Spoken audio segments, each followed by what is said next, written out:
오늘 우리가 요한복음 6장 1절에서 15절까지의 말씀을 읽었는데요. 오늘 이 말씀을 가지고 나눔의 기적이라는 제목으로 말씀의 은혜를 함께 나누도록 하겠습니다. 여러분, 요즘 월드컵 잘 보고 계시나요? 안 보는 척 하시지만 무엇보다 경기마다 다 보고 계시는 거라고 생각합니다. 제가 어떻게 알 수 있느냐면 이상하게 우리나라 경기가 있는 날에는 새벽 예배 숫자가 급격하게 줄더라고요. 그러면 그 이유는 딱 한 가지, 결국 월드컵 때문에 못 나오시구나라고 생각하고 있는데, 하여튼 요즘에 우리의 관심, 그리고 우리나라의 관심이 무엇보다 축구로 하나 되고 있는 세계 축제인 이 월드컵에 주목할 수밖에 없는 것이 우리의 현실입니다. 지난 한 주간 이 월드컵을 통해서 우리가 기쁨을 얻는 소식을 들었죠. 드디어 한국이 12년 만에 16강에 진출하게 되는 기적, 그리고 놀라운 쾌거를 맞이하게 되었습니다. 여러분, 이 사실을 보면서 여러분 무엇을 느끼신가요? 그래, 이것이 우리 선수들이 열심히 했기 때문이야. 아니야, 우리 국민들의 영혼이 이루어진 거야. 이렇게 생각할 수도 있지만 우리는 이것을 통해서 무엇을 생각해야 되느냐? 이것까지도 하나님께서 이루신 기적이구나. 이러한 고백을 할 수 있어야 한다는 것이죠. 그래서 이번에 16강의 진출을, 그리고 우리나라가 포르투갈을 2대1로 이길 수 있는 그 승리는 바로 무엇의 기적이라고 표현하고 있느냐? 도하의 기적이다라고 표현하고 있어요. 카타르 도하, 지금 카타르에서 월드컵이 이루어지는데 대부분의 월드컵이 이 도하라는 수도에서 이루어지게 됩니다. 그래서 이 도하에서 이루어지는 또 한 번의 기적이 바로 우리나라의 승리고 16강의 진출이다라고 세계의 많은 언론사들은 얘기하며 이러한 것을 도하의 기적이다라고 말하고 있다는 것이죠. 사실 우리가 금요일까지만 돼도 우리가 그토록 바라고 소망했던 16강의 진출에 관한 부분들에서 사실 어두웠습니다. 과연 우리나라가 16강에 진출할 수 있을까? 2002년의 기적을 다시 한번 이 월드컵을 통해서 보여줄 수 있을까? 굉장히 암울하고 어두웠죠. 사실 포르투갈의 경기는 사실 우리에게는 쉽지 않은 경기고 대단히 어려운 경기였습니다. 우리나라가 피파 순위가 몇 순위인지 아십니까? 29위예요. 근데 포르투갈은 9위입니다. 29위가 9위와의 경기를 해서 비기는 것도 어려운데 반드시 승리를 해야지만 16강에 진출할 수밖에 없는 어려움의 상황에 있었습니다. 그러한 가운데 우리가 전반전을 관람하고 사실 그때만 해도 과연 될까? 이길 수 있을까? 그러한 부분들이 여전히 의심이 됐는데 후반에 들어가서 45분이 다 끝나고 연장 10분이 주어지게 됩니다. 그리고 그 10분 동안 기적의 골이 들어가게 되죠. 여러분도 보셔서 아시겠지만 그 기적은 연장 8분 만에 이루어지게 됩니다. 이제 10분, 2분 후면 이제 모든 경기가 끝나게 되고 이제는 우리는 16강의 진출이 이제 좌절이 되는 상황이 되게 되는데 손흥민 선수의 멋진 드리블과 그리고 어시스트를 황희찬 선수가 받게 되고 그리고 포르투갈의 골망을 흔들게 되는 역전골로 승리를 얻게 됩니다. 그런데 16강의 진출이라는 게 우리가 기적이라고 말할 수밖에 없는 것은 우리가 포르투갈을 이긴 것만으로 우리가 16강에 진출할 수 있는 것이 아니었어요. 또 하나의 조건이 따라다야 됐다는 것이죠. 그것은 바로 무엇이냐? 우루과이와 가나전의 경기에서 우루과이가 이겨야 됩니다. 그것도 3점 이상 이기게 되면 우리가 올라가지 못해요. 골득실로 인해서.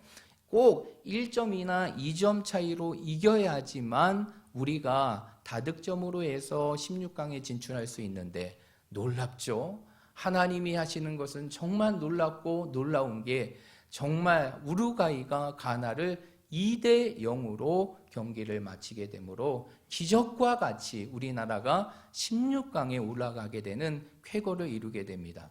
저는 그것을 보면서 참 마음이 뭉클한 부분들을 느끼게 되고 한편으로 야, 우리 하나님의 역사가 참 놀랍구나.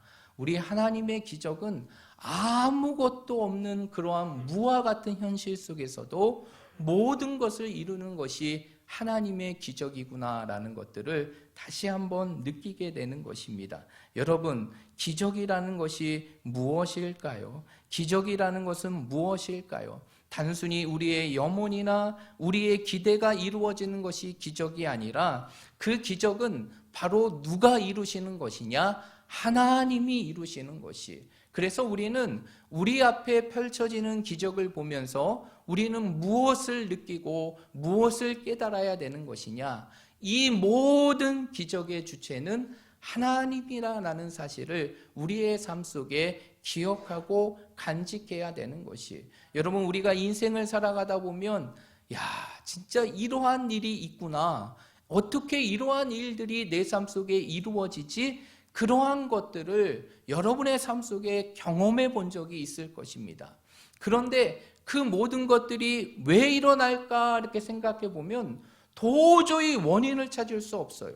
그저 신비하기만 합니다. 그럼에도 그런 것들이 우리의 삶 속에 이루어지는 것은 결국 그 모든 기적을 일으키시는 분이 누구시다? 하나님이라는 사실을 우리에게 깨닫게 해주는 것이죠. 그래서 하나님께서 우리의 인생의 삶의 기적을 보여주시는 것은 그 기적을 통해서 바로 무엇을 우리의 삶 속에 깨닫게 하시느냐? 하나님의 살아계심을 깨닫게 하신다는 것이. 그래서 기적은요, 하나님의 살아계심을 반증하는 것, 그것이 바로 기적이라는 것이죠. 그런데 그 기적이 참 많은 것들을 통해서 우리의 삶 속에 이루어지게 되는데, 그 중에 하나님께서 기적을 일으키는 통로가 되는 한 가지가 있는데, 그것이 바로 무엇이냐면 바로 오늘 말씀의 제목과 같은 나눔이라는 것이죠. 오늘 본문의 말씀은 아주 작은 나눔을 통해서 하나님께서 이루신 놀라운 기적의 사건을 보여주는 것이 오늘 본문의 말씀이에요. 오늘 우리가 읽었던 본문의 말씀은 예수님께서 공생애 가운데 보이신 기적 중에 최고의 기적, 최고의 베스트 기적인 오병이어의 사건을 기록하고 있는 것이 오늘 본문의 말씀이에요. 오늘 본문의 말씀에 보면 예수님께서 보리떡 5개와 물고기 2마리로 남자만 몇천 명을 먹이십니까? 5천 명을 먹이세요. 남자만 5천 명이고 그 무리들 가운데 있었던 부녀자와 아이들까지 합치게 되면 무려 배가 넘는 10,000명 이상의 숫자들을 예수님께서 먹이시게 됩니다. 그런데 그 놀라운 기적의 역사는 무엇을 통해서 이루어지게 되느냐?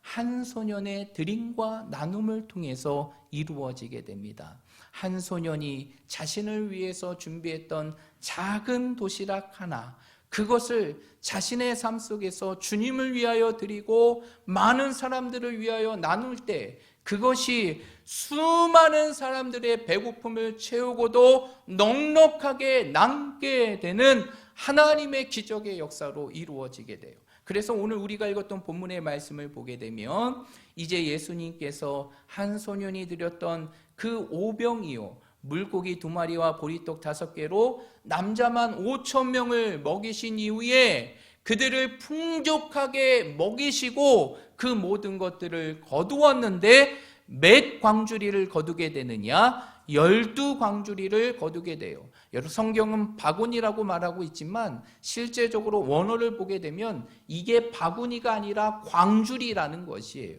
조그만 바구니가 아니라 우리 사람을 담을 수 만큼 큰 광주리라는 것이죠. 그런데 그 광주리에 한 개도 아니고 12개를 가득하게 채우는 하나님의 기적의 역사가 오늘 한 소년의 드림을 통해서 이루어지게 되었다는 것이. 그렇다고 하면 우리의 인생의 삶 속에 끊임없이 하나님 앞에 드리며 또 우리의 것을 나누며 살아가는 우리의 삶 속에서 우리의 인생의 삶이 오늘 이 오병이어의 기적과 같이 우리의 삶 속에 기적의 역사로 나타나기 위해서는 우리가 하나님 앞에 드릴 때, 그리고 우리의 것을 나눌 때 어떠한 모습과 그리고 어떠한 마음으로 나누어야 할까요? 오늘 말씀을 통해서 저는 여러분들과 두 가지를 함께 나누고 싶은데, 첫 번째로 우리가 갖추어야 될 나눔의 모습은 바로 무엇이냐?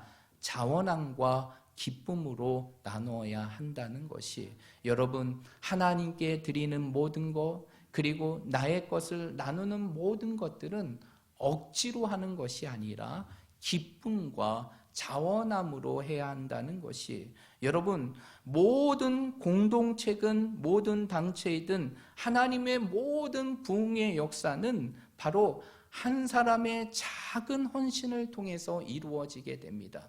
오늘 한 소년의 작은 드림이 오병이어의 기적을 이룬 것처럼 하나님의 놀라운 부흥의 역사와 모든 기적은 한 사람의 작은 헌신과 드림을 통해서 이루어지게 된다는 것이, 그러면 우리의 드림이 하나님 앞에 기적이 되고 우리의 나눔이 하나님 앞에 기적이 되기 위해서는 우리는 어떠한 마음으로 드려야 되느냐? 기쁨과 자원함으로 드려야 한다는 것이, 오늘 본문의 말씀을 보면 사실 소년이 예수님 앞에 어떠한 모습으로 그리고 어떠한 마음으로 드렸는지를 성경은 기록하고 있진 않아요. 그러나 우리가 분명히 알 수 있는 한 가지가 있죠. 이러한 소년의 작은 드림은 결코 그의 삶에 억지로 이루어진 것이나 누구의 강압을 통해서 드려진 것이 아니라는 것이죠. 오늘 본문의 말씀에 보면 예수님과 제자들의 대화가 쭉 나눠져 있지만, 오늘 본문의 말씀을 보게 되면 예수님이나 제자들이 자신 앞에 놓여 있는 그 무리들에게 이제 너희를 먹일 것이니 너희가 갖고 있는 모든 것을 가지고 나오라 라고 말하는 부분들이 있습니까? 없습니까? 없어요. 그럼에도 불구하고 한 소년이 자신의 것을 주님께 드리고 자신의 것을 많은 백성들을 위하여 나눌 때 그것이 오병이어의 기적의 모습으로 이루어지게 되었다는 것이, 여러분 나눔을 통해서 이루어지는 기적은 결국 어떠한 것으로 드려질 때 이루어지는 것이냐? 자원함과 기쁨으로 드려질 때 그것이 하나님의 놀라운 기적의 역사로 이루어지게 되는 것이, 여러분 출애굽기의 말씀을 쭉 보게 되면 이 출애굽기의 말씀을 쭉 보게 되면 출애굽기의 마지막이 무엇의 내용으로 마치게 되는지 아십니까? 성막의 완성으로 마치게 됩니다. 그래서 출애굽기는 이스라엘 백성들이 출애굽하는 과정과 출애굽하고 그리고 출애굽한 이후에 시내산에 가서 그곳에서 하나님의 말씀을 듣고 그리고 성막을 완성하는 것으로 모든 출애굽기의 내용이 마치게 돼요. 근데 출애굽기 35장의 말씀을 보게 되면 이제 이러한 성막을 위해서 하나님께서 모세를 부르십니다. 그리고 모세에게 이렇게 얘기해요. 이제 앞으로 내가 거주할 성막을 만들 터이니 너는 이 모든 것을 이스라엘 백성들에게 전하여서 그들이 가진 것을 하나님께 드리게 하라 라고 얘기합니다. 그런데 이 드림 속에 놀라운 기적의 역사가 이루어지게 되는데, 우리 한번 말씀을 찾아볼까요? 출애굽기 35장 21절입니다. 출애굽기 35장 21절.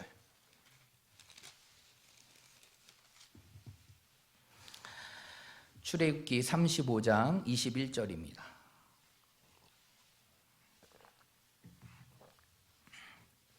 우리 다 찾으셨으면 함께 읽어봅니다. 시작. 마음이 감동된 모든 자와 자원하는 모든 자가 와서 회막을 짓기 위하여 그 속에 쓸 모든 것을 위하여 거룩한 옷을 위하여 예물을 가져다가 여호와께 드렸으니. 아멘.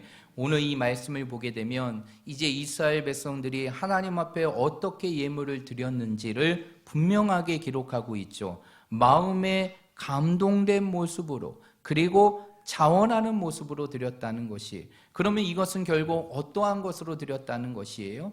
하나님 앞에 자원하는 마음으로, 그리고 마음이 감동되었다는 것은 기쁨으로 드렸다는 것이죠. 이렇게 드렸을 때 어떠한 결과가 나타나게 되느냐?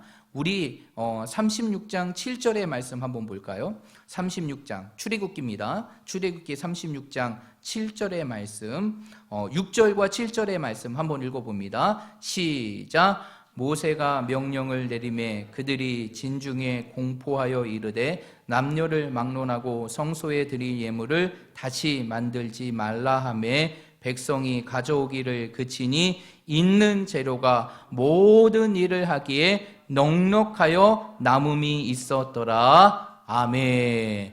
그 이스라엘 백성들이 자원하고 그리고 마음에 감동된 기쁨으로 하나님 앞에 그 모든 것을 드리니 그 드리는 것이 어떻게 되었느냐? 넉넉하여 무엇이 있었더라? 남음이 있었더라. 여러분 생각해 보세요. 무엇과 유사하게 됩니까? 오늘 오병이어의 기적과 너무나 유사하다는 것이죠. 그 한 소년의 드림이 모든 사람들을 배불리 먹게 할 뿐만 아니라 12광주리를 남게 했던 것처럼 이스라엘 백성들이 하나님 앞에 자원함과 기쁨으로 마음에 감동된 모습으로 하나님께 드렸더니 하나님께서 어떻게 하시느냐? 하나님께서 계획하신 성막을 모든 이스라엘 백성들로 하여금 짓게 하실 뿐만 아니라 넉넉하게 하시고 무엇까지 있게 하셨다? 남음까지 있게 하셨다라는 것이, 여러분 이것은 결국 우리가 하나님 앞에 어떻게 나누어야 되는지, 하나님 앞에 어떻게 드려야 되는지를 우리에게 가르쳐 주는 것이, 베드로전서 5장 2절의 말씀에 보면 이렇게 말합니다. 너희는 억지로 하지 말고 하나님의 뜻을 따라 자원함으로 기꺼이 하라라고 말씀하고 있어요. 성경은 우리에게 뭐라고 말하고 있느냐? 하나님께 드리는 것, 그리고 우리가 나누어야 될 모든 것들이 억지로 하는 것이 아니라 하나님의 뜻을 따라 자원함과 기쁨으로 해야 될 것을 말씀하고 있는 것이, 그럴 때 그것이 우리의 삶 속에 기적의 역사로 나타나게 되는 것이, 하나님께서는요 모든 것을 하실 수 있습니다. 아무것도 없는 이 세상을 모든 것을 창조하신 하나님, 그 전능하신 하나님은 우리가 드리지 않아도 우리가 행하지 않아도 모든 것을 할 수 있어요. 그러나 하나님께서 우리에게 이러한 드림과 나눔을 허락하신 이유는 딱 한 가지예요. 그것은 바로 무엇이냐? 그 헌신의 삶이 얼마나 중요한지를 깨닫고 그것을 통해서 이루시는 하나님이 얼마나 위대하신지를 우리에게 보여주는 것이, 여러분 우리의 삶 속에 기쁨과 자원함으로 하나님 앞에 드릴 때 그것은 무엇이 되게 되느냐? 하나님의 놀라운 역사를 이루는 마중물이 된다는 것이, 우리의 인생의 삶 속에 하나님의 놀라운 기적의 역사로 이루어지게 된다는 것이, 여러분의 인생의 삶 속에 이제 또 한 번의 나눔의 시간들이 찾아오게 될 것입니다. 그러면 그 나눔의 시간 속에 우리가 해야 될 것은 무엇일까요? 우리가 이번에도 이렇게 해야 돼, 내 상편도 어려운데 이렇게 해야 돼, 이렇게 하는 것이 아니라 하나님께 드리는 것이라면 여러분의 삶 속에 기쁨과 자원함으로 하시길 바랍니다. 그럴 때 하나님께서 그것을 통해서 우리의 삶을 축복하시고 우리를 통해서 또 한 번 하나님이 하시는 위대한 기적의 역사를 이루게 하실 것입니다. 우리 사랑하는 모든 성도들이 그러한 하나님의 도구로 아름답게 쓰여지고 또 드릴 수 있는 우리 모든 믿음의 성도들이 되시기를 주님의 이름으로 축복드립니다. 두 번째로 우리의 삶 속에 이렇게 나눔의 삶을 살아갈 때 우리가 갖춰야 될 또 한 가지의 중요한 믿음의 모습이 있는데, 그것은 바로 무엇이냐? 하나님께 드림은 우리의 삶에 무엇으로 돌아오게 되느냐? 큰 축복으로 돌아오게 된다는 것이, 여러분 오늘 오병이어의 사건은 그것을 우리에게 보여주는 것이에요. 한 소년의 드림과 나눔이 놀라운 축복의 기적으로 이루어진 것은 결국 우리의 인생의 삶 속에 하나님께 드림은 우리의 인생의 삶 속에 큰 하나님의 축복으로 돌아온다는 이 놀라운 진리를, 이 놀라운 은혜의 사실을 우리에게 가르쳐주고 보여준다는 것이, 여러분, 부메랑을 던지게 되면 결국 그 부메랑이 어떻게 돌아오게 됩니까? 나에게로 돌아오게 되는 것이죠. 우리의 나눔과 드림도 마찬가지라는 것이에요. 우리가 하나님 앞에 드리고 나눌 때 그것이 우리의 인생의 삶에 돌아오는데, 그냥 우리의 드림으로 돌아오는 것이 아니라 하나님의 더 큰 축복으로, 하나님의 더 놀라운 기적으로 우리의 삶 속에 돌아오는 것이 바로 나눔이고 드림이라는 것이. 그래서 우리는 늘 하나님 앞에 드릴 때 이러한 마음으로 드려야 되는 것이, 하나님께 드릴 수 있는 것이 내 삶의 축복이다. 하나님께 드릴 수 있는 것이 내 삶의 축복이다. 내가 작은 것이라 할지라도 하나님 앞에 드릴 수 있는 것이 내 삶의 축복인 것을 믿을 때, 그 믿음의 드림은 우리의 인생의 삶 속에 기적을 일으키는 것이고 하나님의 놀라운 체험의 역사로 이루어지게 되는 것입니다. 여러분, 창세기 22장의 말씀에 보면 아브라함에 대한 내용이 남겨져 있는데, 그 창세기 22장의 내용을 보게 되면 아브라함이 누구를 드리는 사건을 기록하고 있습니까? 이삭을 드리는 사건을 소개하고 있죠. 사실 아브라함은 그 당시 거부였습니다. 대단한 부자였죠. 하나님께서 맨몸으로 하나님이 약속하신 땅에 오게 하신 그 아브라함의 인생의 삶 속에 하나님께서 참 많은 것으로 그의 인생의 삶을 채워주셨어요. 그런데 하나님께서 원하시는 것은 그가 갖고 있는 재물이 아니라 그의 삶의 유일한 독자였던 이삭이었다는 것이죠. 그래서 하나님께서는 아브라함에게 이삭을 나에게 드리라 라고 얘기하십니다. 그러나 그랬을 때 아브라함은 망설였지만 결국 하나님 앞에 그 이삭을 드리죠. 그랬을 때 하나님께서는 어떻게 하십니까? 이제 이삭을 죽여 하나님 앞에 드리려고 하는 그 아브라함의 손을 막으시고 준비하신 그 순양을 대신해서 이삭 대신 하나님 앞에 제물을 드리게 하십니다. 그런데 여러분, 우리가 이것만 보고 끝날 것이 아니라는 것이, 이렇게 아브라함이 하나님 앞에 이제 자신의 가장 소중한 아들 이삭이지만 하나님 앞에 드렸을 때 하나님께서는 그의 인생의 삶을 놀랍게 축복하시는데, 그 축복의 말씀이 창세기 22장에 나와 있어요. 한번 찾아볼까요? 창세기 22장 16절부터 18절까지의 말씀입니다. 창세기 22장 16절부터 18절까지의 말씀입니다. 우리 다 찾으셨으면 한 목소리로 읽겠습니다. 시작. 이르시되 여호와께서 이르시기를 내가 나를 가리켜 맹세하노니 내가 이같이 행하여 내 아들 내 독자도 아끼지 아니하였은즉 내가 내게 큰 복을 주고 내 씨가 크게 번성하여 하늘의 별과 같고 바닷가의 모래와 같게 하리니 내 씨가 그 대적의 성문을 차지하리라.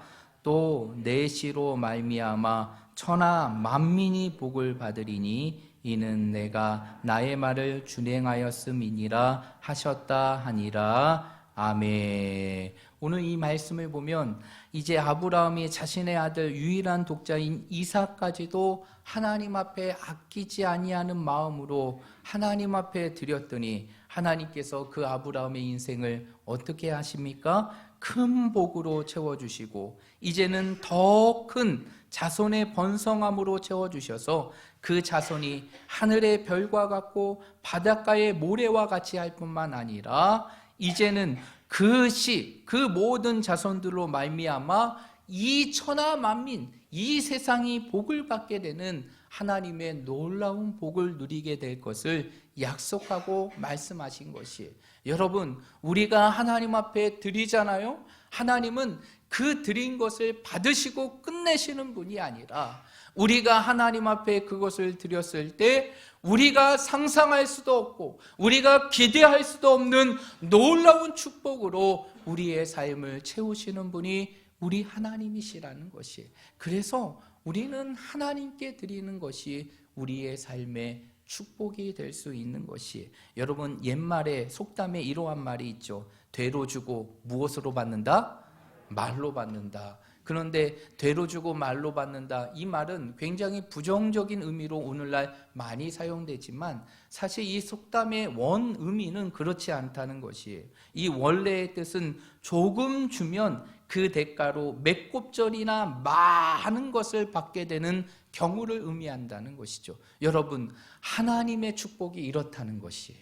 하나님의 축복이 이렇다는 것이, 나는 하나님 앞에 작은 것을 드렸을 뿐인데 하나님께서는 그것을 우리의 인생의 삶의 말과 같이 거대한 것으로 우리의 삶을 채워주시는 분이 우리 하나님이시라는 것이. 여러분, 여러분의 인생의 삶 속에 이러한 하나님의 축복을 누리기를 원하십니까? 여러분의 삶 속에 이러한 기적을 누리기를 원하십니까? 그렇다면 하나님 앞에 기쁨으로 드리시길 바랍니다. 하나님께서 여러분이 드리는 그 작은 것 한 가지를 통해서 여러분의 삶뿐만 아니라 여러분의 자손을 축복하시고 여러분을 통해서 이 세상을 축복하시는 하나님의 놀라운 기적의 역사가 이루어지게 될 것입니다. 우리 사랑하는 모든 성도들이 이러한 마음과 이러한 믿음으로 하나님께 드림을 통하여서 여러분의 인생의 삶 속에